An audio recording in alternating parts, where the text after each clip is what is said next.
Hi all, അസ്സലാമു അലൈക്കും. ഇന്ന് നമ്മൾ റെഡിയാക്കുന്നത് ഇഞ്ചിക്കറിയാണ്. നമ്മൾ ഓണസദ്യയിലൊക്കെ ഒഴിച്ചുവിടാൻ പറ്റാത്തൊരു വിഭവം തന്നെയാണ് ഇഞ്ചിക്കറി. അപ്പോൾ ഇതെങ്ങനെ തയ്യാറാക്കുന്നത് നോക്കാം.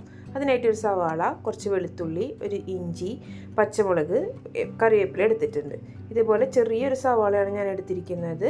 ഇതിൽ കൂടുതൽ സവാള വേണ്ട. നിങ്ങളുടെ കയ്യിൽ ഇത്ര ചെറിയ സവാള ഇല്ല എന്നുണ്ടെങ്കിൽ നിങ്ങൾക്ക് ഒരു സവാളയുടെ ഹാഫ് എടുത്താൽ മതിയാവും. അതുപോലെ തന്നെ ഒരു 8 വെളുത്തുള്ളി, കുറച്ച് ഇഞ്ചി കൂടുതലായിട്ട് എടുക്കണം. പിന്നെ ഒരു 4 പച്ചമുളക്, കുറച്ച് കറിവേപ്പില എന്നിവ എടുത്തിട്ടുണ്ട്. ഇനി ഇതുപോലെ തന്നെ കുറച്ച് പുളി നമുക്ക് വെള്ളത്തിൽ കുതിർത്തിടാം. ഇത്രയും തന്നെ പുളി നമുക്ക് വെള്ളത്തിൽ കുതിർത്തെടുക്കണം. പിന്നെ നമുക്ക് ഇതിലോട്ട് വേണ്ടത് ശർക്കരയാണ്. ഇപ്പോൾ ഞാനിവിടെ 1.5 ശർക്കര എടുത്ത് വെച്ചിട്ടുണ്ട്. മധുരം നോക്കിയിട്ട് ആവശ്യമുണ്ടെങ്കിൽ മാത്രം നമുക്ക് ഈ 1/2 ശർക്കര ചേർത്ത് കൊടുത്താൽ മതിയാവും. അപ്പോൾ ഞാൻ നേരത്തെ എടുത്ത വെച്ച എല്ലാ ഇൻഗ്രീഡിയൻസും ചെറുതാക്കിയിട്ട് തന്നെ അരിഞ്ഞെടുത്തിട്ടുണ്ട്. നല്ല ചെറുതായിട്ട് തന്നെ അരിയാൻ ശ്രദ്ധിക്കണം. നിങ്ങളുടെ കയ്യിൽ ചോപ്പർ ഉണ്ടെന്നുണ്ടെങ്കിൽ ചോപ്പർ യൂസ് ചെയ്തിട്ട് നമുക്ക് ഇതൊക്കെ ചോപ്പ് ചെയ്തെടുക്കാവുന്നതാണ്. കറിവേപ്പില അങ്ങനെ തന്നെ എടുത്താൽ മതിയാവും.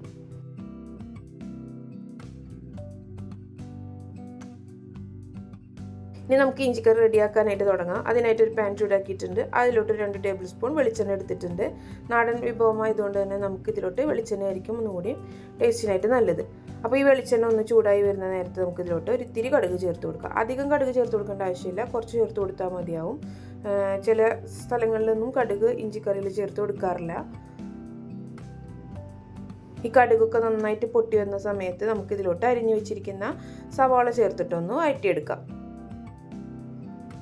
ഈ സവാള ഒന്ന് നന്നായിട്ടൊന്ന് വാടി വരുന്ന സമയത്ത് നമ്മൾ അരിഞ്ഞ് മാറ്റി വെച്ചിരിക്കുന്ന മറ്റ് ഇൻഗ്രീഡിയൻസ് എല്ലാം ചേർത്ത് കൊടുക്കണം. അതായത് വെളുത്തുള്ളി, ഇഞ്ചി, പച്ചമുളക്, കറിവേപ്പില എല്ലാം ചേർത്ത് കൊടുത്തിട്ട് നന്നായിട്ട് ഇതൊന്ന് മുരിച്ചെടുക്കണം.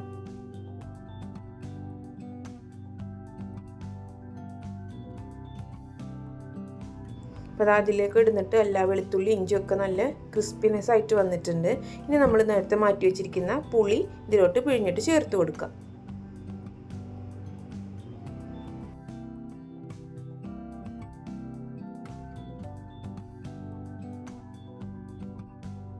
ഇനി നമുക്ക് ഇതിലോട്ട് ആവശ്യത്തിന് ഉപ്പ് ചേർത്ത് കൊടുക്കാം.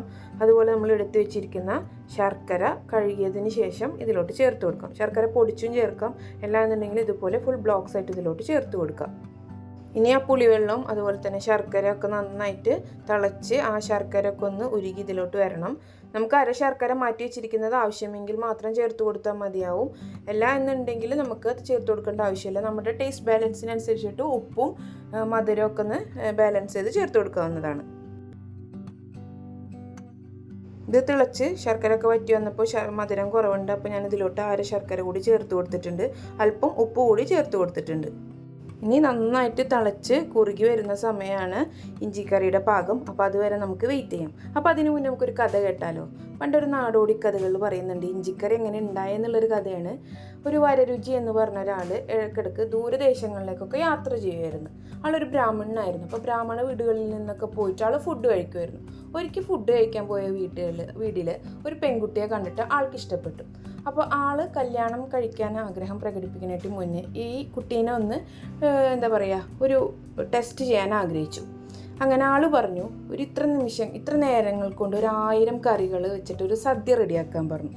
അങ്ങനെ ഈ പെൺകുട്ടിയുടെ അമ്മ അങ്ങനെ ആകെ വിഷമിച്ച് നിൽക്കുകയാണ്. കാരണം ഇത്ര നേരങ്ങൾ കൊണ്ട് ഇത്രയും കറികളൊക്കെ ഉണ്ടാക്കുക എന്നുള്ളത് എളുപ്പമില്ലാത്ത കാര്യമായതുകൊണ്ട് നിൽക്കുന്ന സമയത്ത് ഈ പെൺകുട്ടി പറഞ്ഞു, അമ്മ വിഷമിക്കേണ്ട എന്ന് പറഞ്ഞിട്ട് അടുക്കളയിൽ പോയിട്ട് ഇഞ്ചിക്കറി, കുറച്ച് കറികളൊക്കെ അടങ്ങുന്ന ഒരു സദ്യ റെഡിയാക്കി വന്ന് ഈ വരരുചിക്ക് കൊടുക്കുകയും വരരുചിക്ക് ഇതൊക്കെ ഇഷ്ടപ്പെടുകയൊക്കെ ചെയ്തു.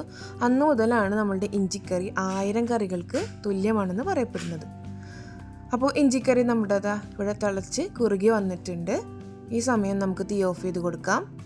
ഇഞ്ചിക്കറി തലേ ദിവസം റെഡിയാക്കി വെച്ചിട്ട് പിറ്റേ ദിവസം എടുക്കുന്നതായിരിക്കും നല്ലത്. അപ്പോൾ നല്ല കുറുകി നല്ല ടേസ്റ്റിൽ നമുക്ക് കിട്ടും. അപ്പോൾ എല്ലാവരും ഇത് ട്രൈ ചെയ്ത് നോക്കിയിട്ട് നിങ്ങളുടെ കമൻസൊക്കെ അറിയിക്കുക. അതുപോലെ തന്നെ അടുത്ത വീഡിയോ ആയിട്ട് കാണാം. അതുവരേക്കും എല്ലാവർക്കും താങ്ക്